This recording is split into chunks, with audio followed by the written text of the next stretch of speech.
Welcome back to the Immaculata Church Project here in St. Mary's, Kansas. Today we're going to give you an update on construction progress and where we're going in the next few months.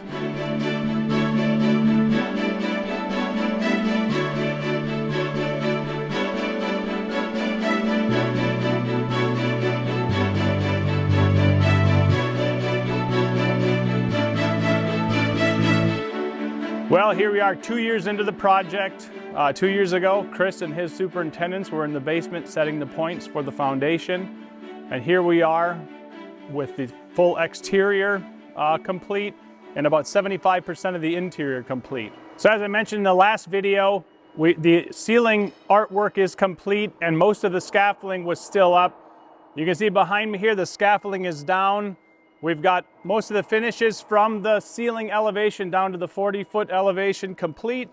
And so Chris, kind of go over where we're at and what trades are here now. Right, so that scaffold coming down, it was a huge critical path item, right? It did control all that overhead work and getting that artwork down. That lets us go to the next part of it, really. The next part of our critical path is going to be the stonework, both the vertical stuff that couldn't be done while we were waiting on the scaffold and that flooring. When we originally put together a schedule, we had a 4-month path of that stonework going, and that's aggressive for as much stonework as we've got on it. So that timeline is ticking. Everybody down below is now working to try to make sure that the stone is up and going, and we've been in the sacristy for the last couple weeks. We're coming around the side chapels on the north side. We're ready for stonework on the side chapel on the south side.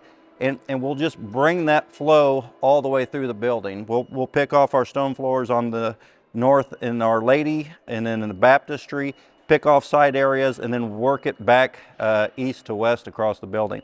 While that's happening, there's a whole flow of other items that are happening at the same time.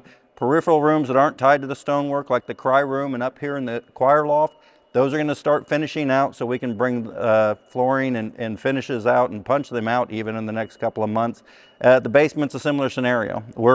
We are probably within 2 weeks of being completely rocked out in the basement space. We've got finishes going on the far east side.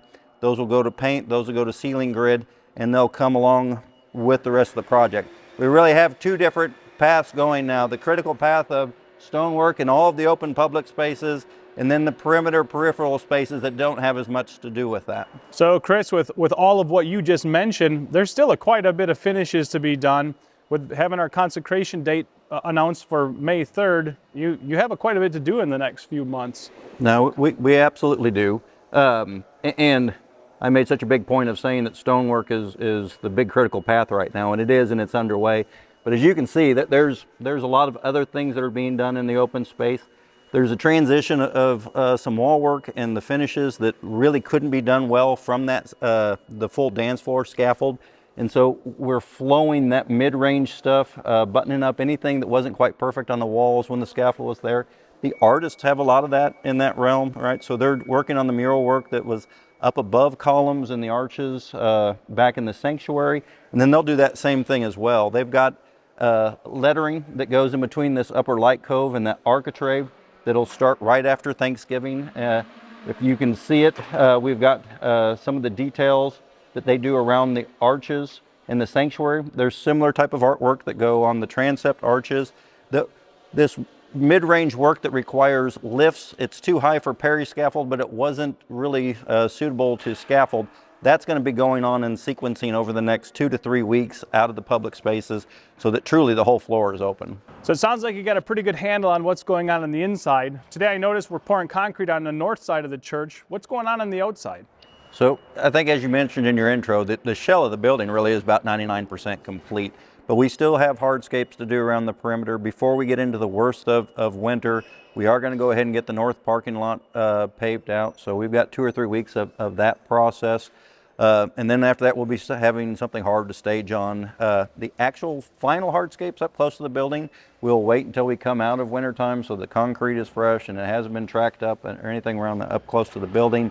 And then, of course, the landscaping will start around that time. So the landscaper will basically have March and April of next year to go ahead and get us pristine, pretty, and ready for our consecration date. So speaking of the exterior, earlier in November, we did cancel our statue fly date for the Immaculata statue and 3 of the other statues. What is that looking like now, Chris? Yeah, the wind got the best of us, so we had to walk back both our primary date and our secondary date. As of right now, we had to let the paving take over that process. One of the statues flies onto the north transept entryway. The paving's going to need to get past there, and we're going to have to get a cure on it. So we're a little weather dependent, like we were before with the crane, but that's probably more of a end of the year type of scenario now. Get the pavement down, get some strength on that concrete before we can bring the crane in. All right, well, they do make movies about Kansas being windy, so there it is. So that wraps up what we have for today. We want to thank you again. This is our last video for 2022. We want to thank you for your support of the project. We continue to ask for your prayers and support for Chris and his guys to get things wrapped up and for us to have a safe and successful completion.